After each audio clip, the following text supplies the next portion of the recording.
दोस्तों all exam guide गुरु के YouTube channel पर मैं सुजीत पांडे आप सभी का बहुत बहुत स्वागत करता हूं। दोस्तों फिर से लेकर आ गए ये 15वां-16वां वीडियो है हमारे सीरीज का 100 सुपर फास्ट क्वेश्चन जो 30 साल से रेगुलर एग्जाम में पूछे गए हैं। बहुत सुपर फास्ट रिवीजन करते हैं हम और आज के क्वेश्चन थोड़े हटके हैं, थोड़े टफ हैं, तो वीडियो छोड़ के भागना नहीं है। यदि टफ भी लगे तो पूरा वीडियो जरूर देखना है। पहला क्वेश्चन ये रहा आपकी स्क्रीन पर, प्लीज वीडियो को लाइक अभी से कर दो, बाद में आप लोग भूल जाते हो वीडियो को लाइक नहीं करते हो, तो प्लीज वीडियो को लाइक जरूर कर दो अभी से। भारतीय विधान परिषद को बजट पर बहस करने की शक्ति किस अधिनियम के अंतर्गत प्राप्त हुई है? तो भारतीय परिषद अधिनियम 1892 के अंतर्गत यह शक्ति प्राप्त हुई है। अगला क्वेश्चन देखिए, कोलकाता में सर्वोच्च न्यायालय की स्थापना का प्रावधान किस एक्ट के अंतर्गत लिया गया? तो रेगुलेटिंग एक्ट 1773 के अंतर्गत लिया गया। भारत में संसदीय न्यायालय की स्थापना किस अधिनियम के अंतर्गत की गई? तो इसमें की गई थी भारत शासन अधिनियम 1935 के द्वारा। अगला क्वेश्चन देखिए, भारत का संघीय न्यायालय किस वर्ष स्थापित किया गया? तो 1937 में भारत का संघीय न्यायालय स्थापित किया गया। क्वेश्चन थोड़ा टफ है, अच्छे से ध्यान से देखो। भारतीय विधान पालिका प्रथम बार द्विसदनी कब बनाई गई? तो 1919 के भारत शासन अधिनियम द्वारा द्विसदनी बनाई गई भारतीय विधान पालिका। राष्ट्रपति को अध्यादेश निर्गत करने की शक्ति किस अधिनियम के द्वारा प्राप्त हुई है? तो यह प्राप्त हुई है 1935 में। यहां पर दूसरा क्वेश्चन भी साथ में लिखा है, टाइपिंग देखिए स्पेस नहीं दिया गया है। वर्मा भारत से किस एक्ट के तहत अलग हुआ था? तो सेम इसी एक्ट के तहत, गवर्नमेंट ऑफ इंडिया एक्ट 1935 के तहत वर्मा भारत से अलग हुआ था। अगला क्वेश्चन देखिए, भारतीय संविधान का गठन किया गया? तो कैबिनेट मिशन योजना 1946 के अंतर्गत भारतीय संविधान का गठन किया गया। अगला क्वेश्चन देखिए, भारतीय संविधान की प्रथम बैठक की अध्यक्षता किसने की थी? तो संविधान की प्रथम बैठक की अध्यक्षता डॉक्टर सच्चिदानंद सिन्हा जी द्वारा की गई थी। अगला क्वेश्चन देखिए, भारत की संविधान निर्मात्री सभा या संविधान सभा के प्रथम अध्यक्ष कौन थे? तो डॉक्टर राजेंद्र प्रसाद संविधान सभा के प्रथम अध्यक्ष थे। अगला क्वेश्चन देखिए, भारत की संविधान सभा का प्रथम अधिवेशन कब शुरू हुआ था? तो 9 दिसंबर 1946 को संविधान सभा का सबसे पहला जो है सदन स्टार्ट हुआ था। अगला क्वेश्चन देख लेते हैं, इसी में देखिए स्पेस नहीं दिया गया है। संविधान सभा में उद्देश्य प्रस्ताव या प्रस्तावना किसने प्रस्तुत की थी? तो पंडित जवाहरलाल नेहरू द्वारा प्रस्तावना प्रस्तुत की गई थी। अगला क्वेश्चन देखिए, भारतीय संविधान सभा की प्रांतीय संविधान समिति के अध्यक्ष कौन थे? तो सरदार पटेल प्रांतीय संविधान समिति के अध्यक्ष थे। अगला क्वेश्चन, संविधान सभा की प्रारूप समिति का अध्यक्ष कौन था? तो डॉक्टर भीमराव अंबेडकर जी प्रारूप समिति के अध्यक्ष थे। डॉक्टर BR अंबेडकर जी की अध्यक्षता में संविधान सभा की प्रारूप समिति में कितने सदस्य थे? तो प्रारूप समिति में कुल टोटल आपके 6 सदस्य थे।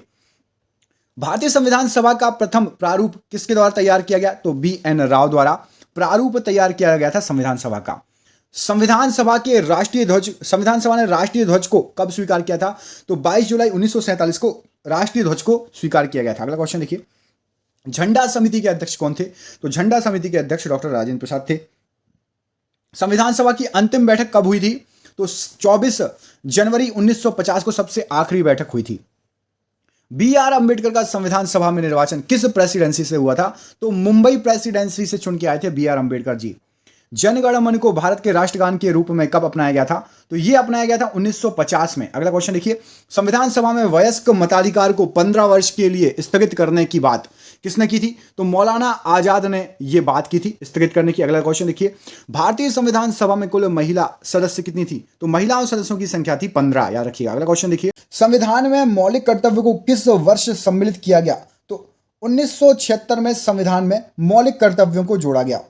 भारत संविधान में कुल कितने मौलिक कर्तव्य हैं? तो 11 मौलिक कर्तव्य हैं भारत के संविधान में। भारत का राष्ट्रपति अपना त्याग पत्र किसको सौंपेगा? तो उपराष्ट्रपति को, भारत के उपराष्ट्रपति को राष्ट्रपति त्याग पत्र सौंपेगा। कमेंट करके बताइए, जैसे कि रामनाथ कोविंद जी को यदि त्याग पत्र सौंपना है तो वो किसको सौंपेंगे? कुल मिला के आपको उपराष्ट्रपति जी का नाम बताना है। भारत के राष्ट्रपति के महाभियोग की प्रक्रिया किस प्रकार की प्रक्रिया है? तो संसद की एक अर्ध न्यायिक प्रक्रिया है महाभियोग की प्रक्रिया। यदि भारत के राष्ट्रपति का पद रिक्त हो जाए और कोई उपराष्ट्रपति भी ना हो, तब कार्यवाहक राष्ट्रपति कौन होगा? तो सर्वोच्च न्यायालय का ये मुख्य न्यायाधीश, जिसको आप CJI बोलते हैं, चीफ जस्टिस ऑफ इंडिया बोलते हैं आप। भारतीय गणतंत्र का प्रमुख कौन होता है? तो भारतीय गणतंत्र का प्रमुख भारत का राष्ट्रपति होता है। राष्ट्रपति को कोई भी मामला मंत्रिपरिषद द्वारा पुनर्विचार किए जाने के लिए वापस भेजने का अधिकार किस संशोधन द्वारा दिया गया है? तो 44वें संशोधन में यह अधिकार है कि भैया कोई भी यदि मामला हो तो पुनर्विचार के लिए मंत्रिपरिषद द्वारा को भेज सकता है। अगला क्वेश्चन देखिए, लोकसभा और राज्यसभा की संयुक्त बैठक किसके द्वारा आहूत की जाती है? तो ये जो है राष्ट्रपति के द्वारा ही आहूत की जाती है। भारत के राष्ट्रपति ने जिसे एकमात्र मामले में अपने वीटो की शक्ति का प्रयोग किया था, वह कौन सा था? तो भारतीय डाकघर संशोधन विधेयक में एक बार ही केवल राष्ट्रपति ने वीटो शक्ति का प्रयोग किया था। वह संवैधानिक विशेषाधिकार जो राष्ट्रपति का नहीं है, तो वित्तीय बिलों को पुनर्विचार हेतु लौटाना ये राष्ट्रपति नहीं कर सकता। भारत के चौथे राष्ट्रपति कौन थे? तो डॉक्टर जो श्री वीवी गिरि जी भारत के चौथे राष्ट्रपति थे। 2 अवधि के लिए भारत के राष्ट्रपति कौन रहे हैं? तो डॉक्टर राजेंद्र प्रसाद। ये लगातार 2 अवधि के लिए भारत के राष्ट्रपति रह चुके हैं। भारतीय राष्ट्रपति के सर्वसम्मति से चुने जाने का अभी तक का एकमात्र उदाहरण कौन है? तो सर्वसम्मति से केवल नीलम संजीव रेड्डी जी चुने गए थे। केवल इकलौते ऐसे राष्ट्रपति हैं जो सर्वसम्मति से चुने गए थे।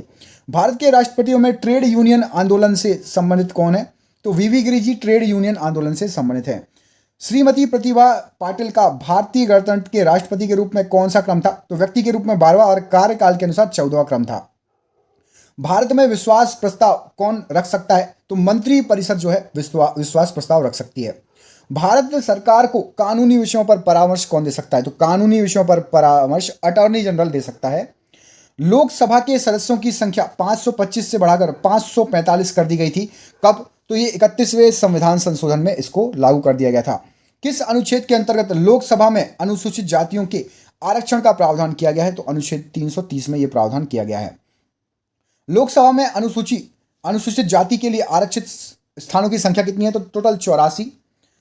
लोकसभा का पहला आम चुनाव कब हुआ था? तो 1952 में सबसे पहले लोकसभा का चुनाव हुआ था, जिसके द्वारा पीएम साहब चुने जाते हैं। ठीक है।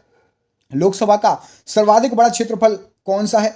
तो निर्वाचन के अनुसार लद्दाख जो है सर्वाधिक बड़ा क्षेत्रफल है। लोकसभा में प्रथम अध्यक्ष कौन थे? तो जीवी मावलंकर जी लोकसभा में प्रथम अध्यक्ष थे।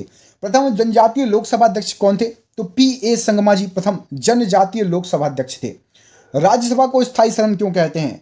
तो इसलिए कहते हैं क्योंकि इसको कोई भी विघटित नहीं कर सकता, तोड़ नहीं सकता राज्यसभा को। भारत का शून्यकाल समय क्या है? तो दोपहर 12 बजे से लेकर अपराह्न 1 बजे तक, दोपहर 1 बजे तक ये शून्यकाल होता है। घरेलू हिंसा में महिलाओं की सुरक्षा अधिनियम कब लागू किया गया? तो 26 अक्टूबर 2006 को यह नियम लागू किया गया था। खाद्य मिलावट अधिनियम निवारण अधिनियम प्रथम बार कब लागू हुआ था? तो 1955 में खाद्य मिलावट अधिनियम और 1955 में ही सिविल अधिकार संरक्षण अधिनियम। 1955 अच्छे से याद रखना है ना। किस धारा के अंतर्गत कंपनी द्वारा अपराध का उपबंध किया गया है? तो धारा 14 का के अंतर्गत कंपनी द्वारा अपराध का उपबंध किया गया है। क्रिमिनल ट्राइब्स एक्ट सर्वप्रथम अधिनियमित कब हुआ था? तो क्रिमिनल ट्राइब एक्ट जो था 1871 में अधिनियमित हुआ था। अनुसूचित जाति और अनुसूचित जनजाति की अत्याचार निवारण अधिनियम कब बना था? तो 1989 में बना था। संविधान सभा कांग्रेस थी और कांग्रेस भारत था, यह वाक्य किसने कहा है? तो यह वाक्य कहा गया था ऑस्टिन द्वारा। ठीक है। अगला क्वेश्चन देखिए। अगले क्वेश्चन में आपसे पूछा गया है संविधान में उद्देशिका का विचार किस देश के संविधान से लिया गया है? तो उद्देशिका का विचार लिया गया है आपके यूएसए के संविधान से। अगला क्वेश्चन देख लेते हैं। भारत में न्यायिक पुनर्निरीक्षण की संकल्पना किसने ली थी? तो न्यायिक पुनर्निरीक्षण की संकल्पना जो ली गई थी संयुक्त राज्य अमेरिका के संविधान से ली गई थी। अगला क्वेश्चन देखिए। भारत की संघात्मक व्यवस्था किस देश से ली गई है? तो जो संघात्मक व्यवस्था थी भारत की वो ली गई है आपकी कनाडा से। अगला क्वेश्चन देख लेते हैं। अगले क्वेश्चन में आपसे पूछा गया भारतीय संविधान में मौलिक कर्तव्यों का विचार किस देश से लिया गया है? तो जो मौलिक कर्तव्य लिए गए हैं वो लिए गए हैं आपके रूस के संविधान से। अगले प्रश्न में पूछा गया भारतीय संविधान में आरंभ में कुल कितने अनुच्छेद थे? तो स्टार्टिंग में जो अनुच्छेदों की संख्या थी वो थी 395। अगला क्वेश्चन देखिए। भारतीय संविधान में कुल कितनी अनुसूचियां हैं? तो भारत की संविधान में अनुसूचियों की संख्या 12 है। अगला क्वेश्चन देखिए। नागरिकता से संबंधित प्रावधान किस भाग में है? तो भारत की नागरिकता से संबंधित प्रावधान भाग 2 में है। अच्छा, नए राज्यों का गठन किस भाग में दिया गया है? कमेंट करके बताइए नए राज्यों का गठन किस भाग में दिया गया? अगला क्वेश्चन देखिए। भारत के प्रधानमंत्री का निर्वाचन किस अनुच्छेद में दिया गया है? तो भारत के प्रधानमंत्री का निर्वाचन अनुच्छेद नंबर 54 में दिया गया है। अगला क्वेश्चन। प्रधानमंत्री और मंत्रिपरिषद की नियुक्ति से संबंधित अनुच्छेद कौन सा है? तो प्रधानमंत्री और मंत्रिपरिषद से संबंधित अनुच्छेद नंबर 75 है, 75। अगला क्वेश्चन देखिए। राज्यपाल की नियुक्ति से संबंधित प्रावधान कहां पर है? तो राज्यपाल की नियुक्ति से संबंधित प्रावधान अनुच्छेद 155 में है। अगला क्वेश्चन देखिए। निर्वाचन से संबंधित प्रावधान किस अनुच्छेद के अंतर्गत आते हैं? तो निर्वाचन से संबंधित जो प्रावधान है वो आते हैं 324 के अंतर्गत। अगला क्वेश्चन देखिए। लोक सेवा आयोग के कार्य किस अनुच्छेद में दिए गए हैं? तो लोक सेवा आयोग का कार्य दिया गया है 320 नंबर के अनुच्छेद में। अनुच्छेद 360 किस चीज से संबंधित है? तो अनुच्छेद 360 आपका वित्तीय आपातकाल से संबंधित है, अनुच्छेद 360। अगला क्वेश्चन देखिए, अनुच्छेद 280 किस चीज से संबंधित है? तो 280 अनुच्छेद आपका वित्त आयोग से संबंधित है। अगला क्वेश्चन देखिए, पंचायतों को संवैधानिक दर्जा किस अनुच्छेद के तहत प्रदान किया गया है? तो पंचायतों को संवैधानिक दर्जा अनुच्छेद 243 के अंतर्गत प्रदान किया गया है। अगला क्वेश्चन, संपूर्ण राष्ट्रगान वादन का गायन काल कितना है? तो पूरा राष्ट्रगान यदि आपको गाना है तो 52 सेकंड का समय लगेगा। अगला क्वेश्चन देख लेते हैं, यदि भारतीय संघ में एक नए राज्य का सृजन किया जाना है तो किस अनुसूची में संशोधन करना आवश्यक होगा? तो प्रथम अनुसूची को संशोधन करना आवश्यक हो जाएगा। दिल्ली को किस संशोधन द्वारा राष्ट्रीय राजधानी का क्षेत्र का दर्जा प्राप्त हुआ था? तो 69वें संविधान संशोधन के बाद दिल्ली को राष्ट्रीय राजधानी घोषित किया गया था। कमेंट करके बताइए, दिल्ली से पहले भारत की राजधानी क्या थी? दिल्ली के पहले भारत की राजधानी कौन सा जो है शहर था? आंध्र प्रदेश एक भाषाई राज्य के रूप में किस वर्ष गठित किया गया था? तो 1953 में आंध्र प्रदेश को भाषाई राज्य के रूप में गठित किया गया था।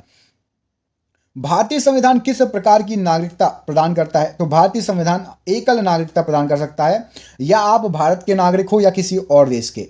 ऐसा नहीं कि भारत की भी नागरिकता आपके पास है और दूसरे देश की भी। भारतीय संविधान में मूल कर्तव्यों को किस की संस्कृति पर शामिल किया गया है?